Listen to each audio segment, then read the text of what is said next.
The first passage was about polarization, violence, sectarianism that accompanies the decline of nations, the decline and fall of nations. So let's read the passage and have a quick summary before we look at the questions. The American empire is waning. That might well be a good thing for Americans and non Americans alike. But the early signs are not promising. Like Didio's machines in the moments immediately after peak hegemonic cooperation, we finding that our differences are becoming intolerable.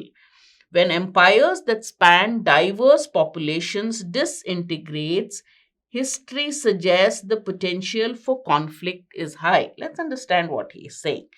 He says that the American empire is waning, is going down. Waning means waning moon is the moon that decreases in size. So waning is decreasing, going down in size or power, which is maybe a good thing for Americans and non Americans. But he says the early signs are not good because the moments immediately after peak hegemonic cooperation, after the country is at its peak, after domination is at its peak, the moments after peak hegemonic cooperation, we find that our differences become intolerable. So once the peak is over, then our differences increase and we become more and more intolerable.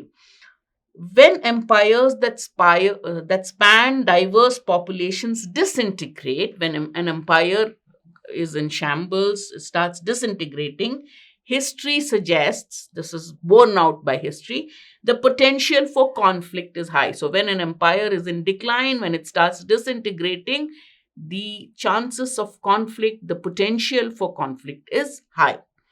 The end of the British Empire in India gave birth to violent sectarianisms. The Ottoman and Austro-Hungarian and Soviet empires did much the same. So when the British Empire ended, when the Ottoman Empire ended, when the Austro-Hungarian and Soviet empires ended, what happened? It gave rise to violent sectarianism, sects fighting against each other, or the society divided into sects which obviously fight against one another.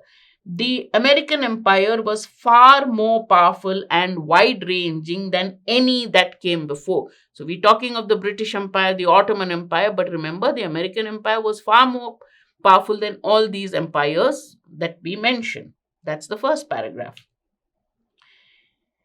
As it diminishes, aggressive sectarian impulses are seemingly in the ascendant almost everywhere, as it refers to the American empire. As the American empire diminishes, aggressive sectarian impulses are seemingly in the ascendant. They seem to be rising almost everywhere. Name a country today, it's likely to either be run by a strong man who claims to speak for the true people or the folk, or otherwise has a strong man in waiting maneuvering to take control.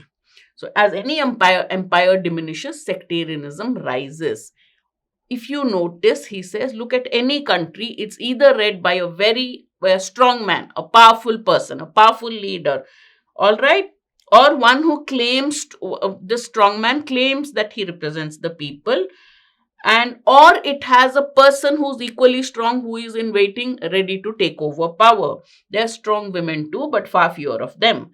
I imagine the empire building machines of Didio's simulations as doing three things. So we have now come across this name Didio twice. Now if you don't know who he is, we don't know, for the purpose of this RC we'll say this Didio made some machines. And what did he do? These machines, empire building machines of Didio simulated. These machines simulated empire building. Okay, they are doing three things increasingly and exquisitely well. So, what are these machines simulating? The actual empires. They are doing three things very well. What is that? Identifying differences that permit sorting into categories of like me and not like me. So, they identify the differences which permit sorting of people into those who are like me and those who are not like me.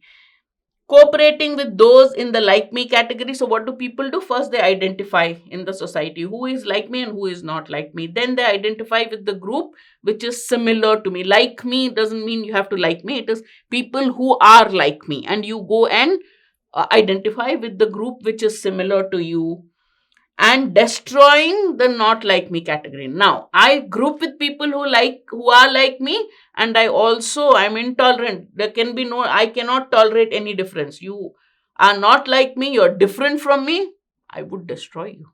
That's what the simulating machine has done. First, sort me and people who are like me, people who are similar, and people who are dissimilar. Identify with people who are similar, with groups who are similar, and go against those who are dissimilar. That's what the machine, the simulation does. Our species has similarly, we are doing exactly what the machine does. Our species has, because it's a simulating machine, it's not doing something on its own, it's just simulating or copying us. Our species has similarly become incredibly skilled at cooperating.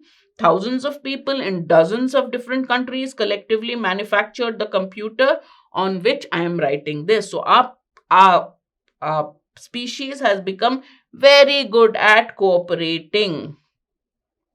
We too have developed the capacity to kill along an entire spectrum from wholesale to bespoke. We also have developed the capacity to kill. We have tremendous capacity to cooperate. He gives the example of a computer. We're working on a computer which is the result of cooperation of so many different people. He says, at the same time, our species has developed the capacity to kill along an entire spectrum. So, this killing has also gone on an entire spectrum. Wholesale killing, nuclear, chemical, biological weapons, to bespoke, customized killing. Okay, quietly disappearing those who trouble us.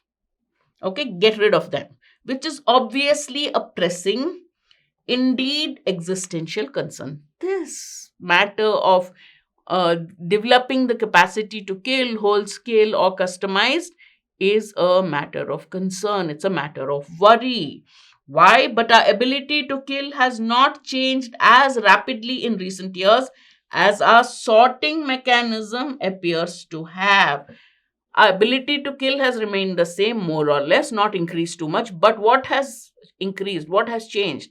Our sorting mechanism, the mechanism by which we are differentiating those who are like us and those who are different from us.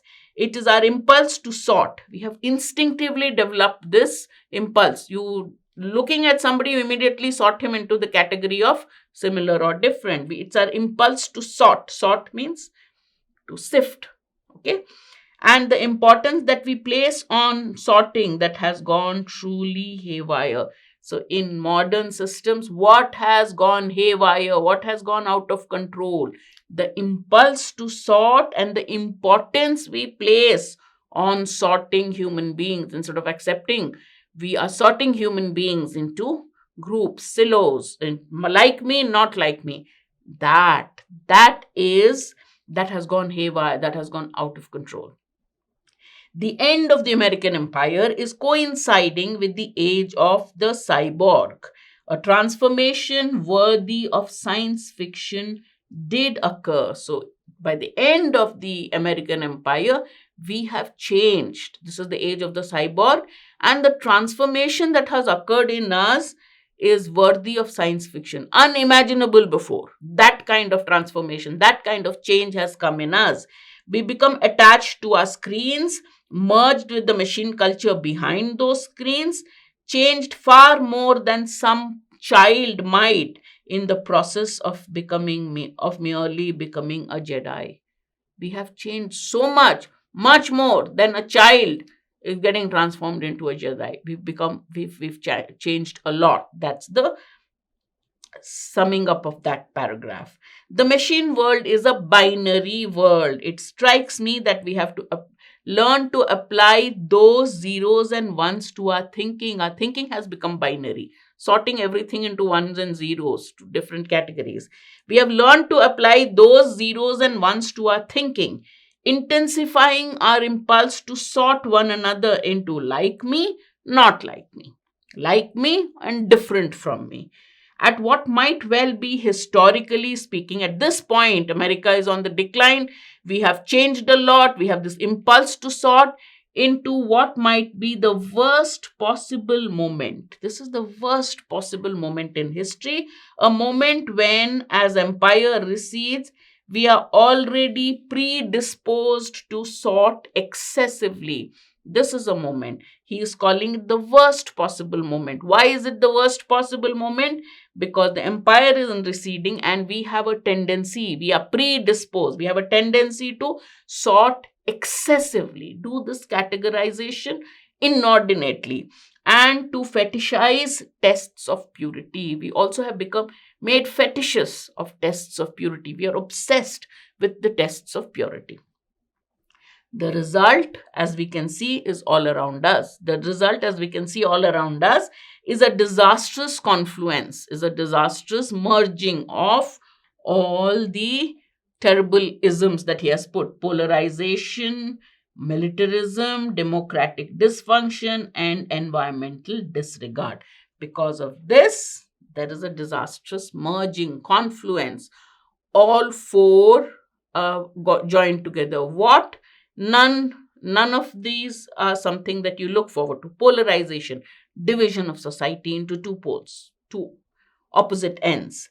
Militarism, democratic dysfunction, democracies are not functioning well, and environmental disregard. In the same way that the most deadly aspect of COVID before vaccination and pharmaceutical treatments became available was an overreaction of our immune systems to the virus, the dreaded cytokine storm, destroying healthy lung tissue in an overzealous attempt to fight the disease. So he has compared the situation to the most deadly aspect of COVID. COVID before we found the treatment and the vaccinations for it. What did we do?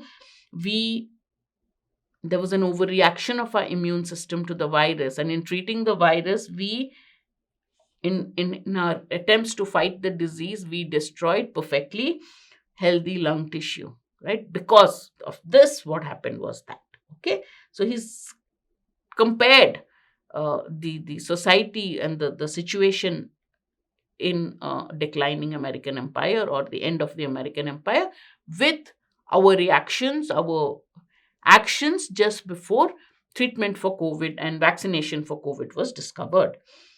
The challenge we now face is an overreaction of our societal immune systems to one another.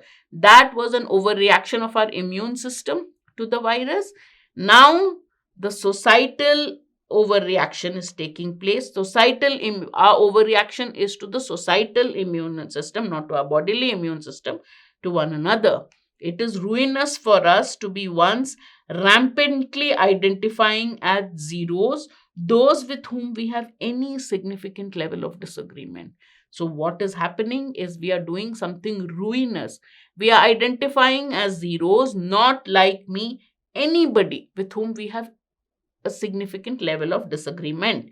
It underestimates the human capacity for messy and unexpected plasticity. This reaction undermines or weakens the human capacity. We are capable of unexpected plasticity. Plasticity means flexibility. But our reaction, our overreaction, our impulse to sort is weakening that capacity for flexibility, adjustment, adaptability. Our approaches to seeking a better, more inclusive, and more equitable future urgently need to be found. We need to find other approaches. To what? To building a better, more inclusive. Our approach is not inclusive, it's exclusive. Me different from me.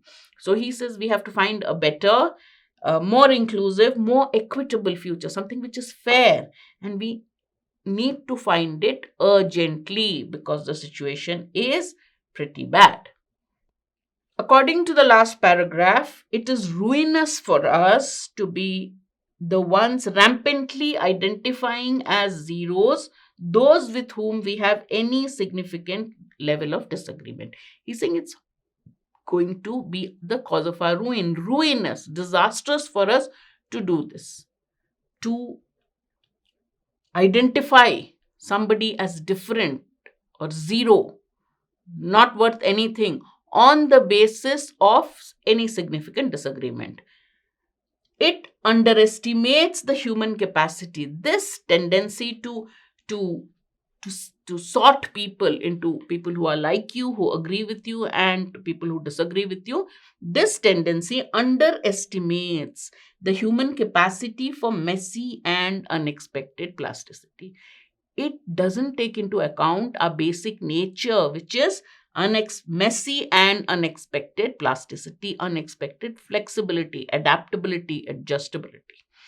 So, author is asking which of the following most broadly captures what is underestimated. So, he's not asking you what is the meaning of the entire quote. He's asking you, when he says underestimates, what is underestimated? Human capacity for messy and unexpected plasticity. What is the meaning of that is what he's asking. That means the ability of human beings to cooperate with each other, that comes under adjustability and flexibility, but not cooperation. Plasticity means flexibility, adaptability. The ability of humans to be easily shaped, molded, or altered. That is it. Plasticity is the ability to change, be shaped, be molded. That is why we call it plasticity. So, human ability for plasticity means our ability to be shaped, molded, influenced, adjust, be flexible, all that. Therefore, the answer is B. It doesn't refer to disagreement. C is wrong. It doesn't refer to integrating people, uniting people. It talks about our ability to be flexible, to be shaped, molded, to yield to something or not. Okay, so the answer is B.